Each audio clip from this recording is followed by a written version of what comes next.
Hello नमस्कार, मैं doctor Surendra खंसली ज्योतिष आचार्य ज्योतिष की इस नई श्रृंखला में आपका स्वागत करता हूं।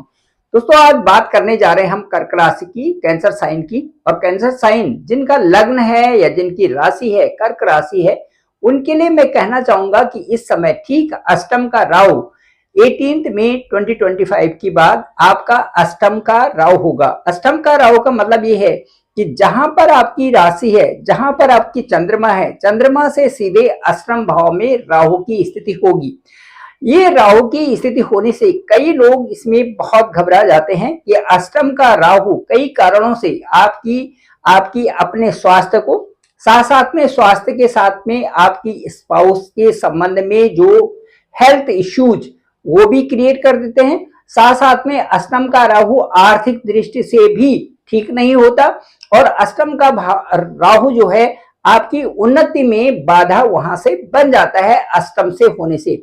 इसके साथ साथ में जो मानसिक परेशानियां अष्टम के राहु से हो जाती हैं, अष्टम के राहु का जो और इसमें देखते हैं तो यहाँ पर एक अष्टम जो स्थान है ये अपने आप में एक डरावना स्थान इसलिए बन जाता है क्योंकि जो अष्टम हमारी आयु से संबंधित है। अष्टम जो स्थान होता है ये हमारी आयु से संबंधित है।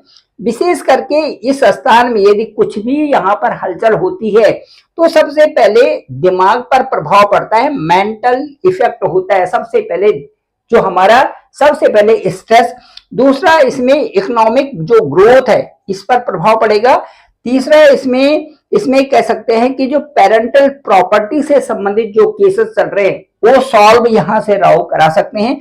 और इसके साथ साथ में कई प्रकार के गुप्त रोग, ये स्किन से संबंधित रोग भी यहाँ पर राहु दे देते हैं क्योंकि स्किन को भी बताते हैं और गुप्त रोग से संबंधित भी यहाँ पर कई सारी चीजें यहाँ पर आ जाती है।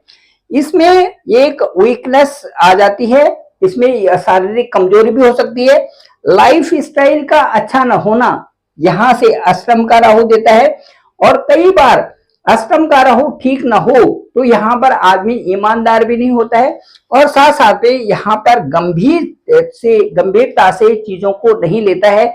और कई लोग तो यहाँ पर अष्टम के राहु के कारण मौज मस्ती वाले हो जाते हैं और मौज मस्ती में वो अपने जीवन के उद्देश्य को भूल जाते हैं।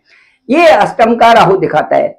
अब मैं आपसे सही मुद्दे पर बात करता हूं कि आपकी कुंडली में आपका असेंडेंट क्या है। सबसे पहले ये देखना पड़ेगा कि आपकी कुंडली में आपका लग्न क्या है। लग्न के हिसाब से अष्टम का राहु बनेगा तो उसका प्रभाव ज्यादा होगा। लग्न से अष्टम यदि हो तो प्रभाव ज्यादा होता है। अब इसका मतलब मैं ये समझू कि लग्न से अष्टम जिसका होगा उनका कर्क लग्न ही होना चाहिए। कर्क लग्न से ठीक अष्टम भाव, इस तरह से हम देख सकते हैं।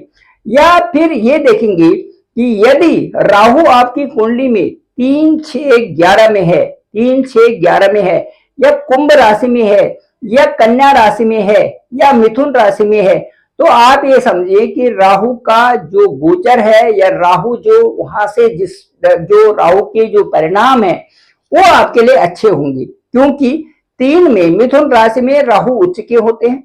इसके अलावा जो 6 जो बिरगो साइन है, छठे स्थान और 11वें स्थान में, इनमें राहु के अच्छे जो है रिजल्ट्स आते हैं। ये भी क्लियर हो गया। दूसरा इसमें मैं ये कहूंगा कि बौद्धिक ज्योतिष के अनुसार राहु मिथुन राशि में उच्च के और उसके बाद जो सेजिटेरियस है, जो धनु राशि है, इसमें वो निम्न के होते हैं। अब डिपेंड ये करता है कि आपकी लग्न क्या है और लग्न के अनुसार आपके राहु इस समय किस स्थान पर आ रखे हैं। That is very important and significant. Again I am telling you कि आपकी दशा और आपकी अंतर्दशा क्या है। यदि आपकी दशा और अंतर्दशा भी लग्न की, सप्तम की, अष्टम की, सेकंड हाउस की या आपके 12वें हाउस की दशा है या उसके साथ अंतर्दशा इन हाउसेज की है तो राहु का इफेक्ट, राहु का प्रभाव ज्यादा होगा। यदि मारक जगह की दशा होती है और उनके साथ साथ में उनकी अंतर्दशा भी होती है तो राहु का प्रभाव वहां पर ज्यादा देखा जा सकता है। इसके साथ साथ में मैं ये कहूंगा कि राहु का यदि अपना नेचर देखें तो ये राहु भ्रम पैदा कर देते हैं, राहु अंधविश्वास में डाल देते हैं, ख्यालों में डाल देते हैं, झूठी प्रशंसा में चले जाते हैं, और उसके साथ साथ में इनके बड़े बड़े सपने होते हैं, और उसके साथ साथ में राहु राहु एक नशा में, गलत संगति में डाल देते हैं, उसके साथ साथ गलत कार्यों में, जिनमें कि आप ईमानदारी से नहीं बल्कि किसी भी रॉन्ग प्रैक्टिस से वहां पर पैसा कमाना शुरू कर देते हैं। ये राहु की अपनी नेचर कहीं कई जगह आ जाती है। इसके साथ साथ में यदि राहु अच्छे हैं, ऊर्जा और आपका विस्तार, इकोनॉमिकली आपको साउंड करना, पेरेंटल प्रॉपर्टी आपको अच्छे से मिलना, साथ साथ में यदि राहु उच्च के हैं तो वहां पर राहु आपको बहुत सारा पैसा भी दे देता है और साथ साथ में आपकी स्थिति को बहुत अच्छा बना भी देता है। यह डिपेंड करता है आपके लग्न से कौन से हाउस में राहु है, ये बड़ा महत्वपूर्ण होगा। इसके साथ साथ में मैं ये कहूंगा कि कलयुग का राजा राहु को कहा जाता है। हालांकि जो राहु है वो कोई इस तरह से एक छाया ग्रह हैं, इनका भौतिक एग्जिस्टेंस नहीं है, लेकिन एक नॉर्थ नोड और साउथ नोड, चंद्रमा का, मून का नॉर्थ नोड साउथ जो राहु है और साउथ नोड केतु हैं। इस तरह से एक छड़ी के रूप में और एक छाया के रूप में ये ग्रहों के साथ में चलते रहते हैं। इससे राहु और केतु की जो दशाएं हैं वो बहुत प्रभावित होती है। विशेष करके जो राहु के परिणाम है वो सैटर्न की तरह इनके परिणाम आते हैं, और कई जगह जब जिस हाउस में राहु रहेंगे उस हाउस से संबंधित ही परिणाम उनके आने लगते हैं, या जिस हाउस में राहु हैं उस हाउस में यदि और कोई ग्रह वहां पर बैठे हुए हैं, किस हाउस का ग्रह वहां पर बैठा हुआ है उसके अनुकूल भी परिणाम आने लगते हैं। राहु का अपना स्वभाव दूसरे स्वभाव से जो उनके साथ में बैठा हुआ है या जिनका एक्सपेक्टेशंस है या जो उस हाउस के जो लॉर्ड हैं उनका प्रभाव ज्यादा प्रभावित होता है राहु की दशा में भी, और राहु जहां पर हैं उसका प्रभाव उस ग्रह के अनुसार, उस हाउस के लॉर्ड के अनुसार बन जाता है। राहु के प्रभाव से अच्छे परिणाम और बुरे परिणाम, दोनों तरह के परिणाम आना संभव है, लेकिन कह सकते हैं कि राहु कहीं पर आत्मविश्वास को बढ़ा देते हैं, राहु कहीं पर आपके कार्यों को करने की छवि को बढ़ा देते हैं, आपके मेथड्स में, स्किल में डेवलप कर देते हैं। राहु कई बार जो कार्य कभी बहुत दिनों से लंबित हो रखे उन कार्यों को करवा देते हैं। राहु की कोई बाउंड्री नहीं है, राहु एन केन प्रकरण जो कार्य करना होता है या उस हाउस से संबंधित है जिसमें बहुत सारी बाधाएं हैं, उन कार्यों को चुटकी में कराने में राहु सक्षम होते हैं। इसलिए राहु की दशा जिन लोगों के लिए अच्छी है या जहां पर मैलेफिक प्रभाव नहीं है उन लोगों के लिए राहु की दशा कई कारणों से शुभ साबित होती है। चलिए ये था। अब इसके साथ साथ में हम इसी पे आते हैं, पॉइंट पे आते हैं कि कर्क लग्न जिन लोगों का है उनसे अष्टम राहु क्या करेगा और इसके रेमेडीज क्या हो सकते हैं। ये जो अष्टम का यदि राहु है तो राहु से संबंधित जो ग्रहों का पूजन होता है वो पूजन अवश्य कराना चाहिए, राहु से संबंधित जप कराइए। उसके साथ साथ में यदि ये कुछ भी संभव नहीं है तो किसी एक गॉड का, किसी एक ईश्वर का जिसको आप रोज भजते हैं उनके नाम का जप निरंतर करिए, इससे भी राहु प्रसन्न होते हैं। चिड़ियों को, जो जितने भी पक्षी हैं उनको दाना देने से भी राहु संतुष्ट होते हैं। इसके अलावा कुत्ते को भी रोटी देने पे, चुपड़ी रोटी देने से भी राहु प्रसन्नचित होते हैं। इसके साथ साथ भी इनका प्रभाव आपके मन पर प्रभाव पड़ता है, और मन जब अच्छा होता है तो ग्रहों का प्रभाव भी कम होता दिखता जाता है। हम वो कार्य कर रहे हैं जिनसे कि उस समय का जो हमारे साथ में जो दशा चल रही है उस दशा का गुरु उस समय प्रभावित हो रहा है, और उस दशा का गुरु उन कार्यों को करने से हमारे मन को अच्छा प्रभाव वहां पर दे रहा है। इसलिए कहा जाता है कि राहु की दशा में आप दान दीजिए, तो राहु से दान देने से राहु भी शांत होते हैं और हमारे कार्य भी अच्छे चलने शुरू हो जाते हैं। इसके अलावा जिन लोगों के पास दान देने के लिए भी कुछ नहीं है और जो नहीं चाहते कि ये चीजें ठीक है या नहीं है, वो ईश्वर के एक नाम का अवश्य जप कर लें, वो इनकी बहुत अच्छा होता है।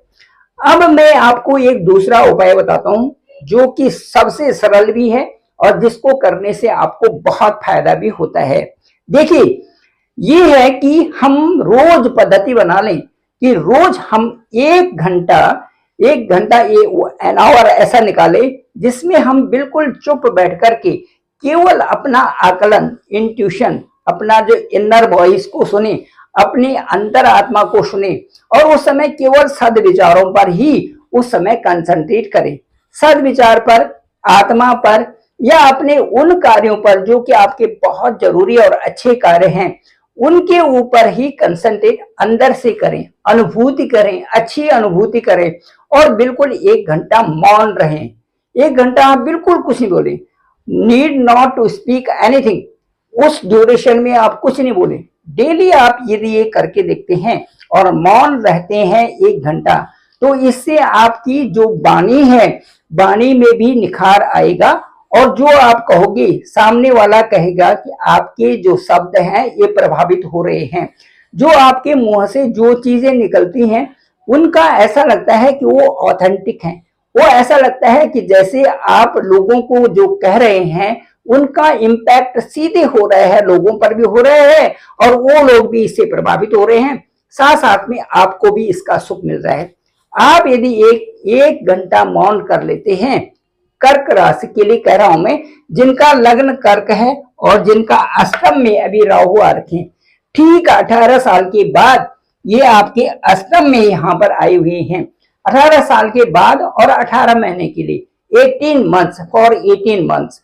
तो 18 मंथ्स के लिए यदि आप इस प्रक्रिया को सहजता से स्वीकार कर लेते हैं कि मुझे दिन में कुछ समय मौन धारण करना है, वो साइलेंट हो लेकिन उस साइलेंट में आप दूसरों की बुराई न करें, या मन में आप साइलेंट होने पर और दूसरों के बारे में कई सारी चीजें सोच रहे हैं, वो ठीक नहीं है। आप उस एक घंटे से दूसरों की बुराई करने से भी बचेंगे और साथ साथ में उस एक घंटे में जो आपका मौन होगा वो आपको दृढ़ बनाता हुआ चला जाएगा। ये कर्क राशि के लिए बहुत अच्छा है क्योंकि इनका मन अशांत कई प्रकार से हो सकता है। जल तत्व राशि होने के नाते यदि कोई कार्य नहीं हो रहे हैं तो ये अशांत हो जाते हैं, यदि कार्य हो रहे हैं, अच्छे हो रहे हैं तो ये खुश हो जाते हैं। इसी तरह से इनकी दोस्ती भी है, दोस्ती यदि इनको अच्छी मिलती है खुश रहेंगे, थोड़ी देर में यदि दोस्ती अच्छी नहीं होती है तो दुखी हो जाएंगे। ये स्वभाव इनकी जल तत्व की राशि का है, इसलिए इनको ये सोचना है कि हम सबसे बेस्ट हैं, हमारा जो अनुभव है सबसे अच्छा है, जो मैं कर रहा हूं सबसे अच्छा है, यही चीजों को पकड़ करके मैं आगे जाऊंगा और सबसे अच्छा एक अच्छी स्टेटस में प्राप्त करूंगा। ये चीजें सोचते हुए एक घंटे का ये मौन करें तो इनके लिए बेहतर अच्छा। चुपचाप बैठ जाइए, केवल अपना आकलन करिए, आराम से आंखें बंद करनी है तो ठीक है, नहीं भी करनी है तो आप ऐसे करके बैठिए और वो समय आपका इंट्यूशन अंदर से इनर वॉइस की तरह आप उसको सुने या अपनी धड़कन को देखें और उसे आराम से मतलब उसमें ये महसूस करें कि मैं शांत हूं और मैं शांत होता जा रहा हूं। ये चीजें आपके लिए बहुत अच्छी रहेगी, विशेष करके राहु के इस प्रभाव के लिए तो आपके मन का सारा स्ट्रेस दूर हो जाएगा और आप शांत होकर के अपने कार्यों को भी बहुत अच्छा करेंगे। थैंक यू वेरी मच, बहुत बहुत आभार, बहुत बहुत धन्यवाद।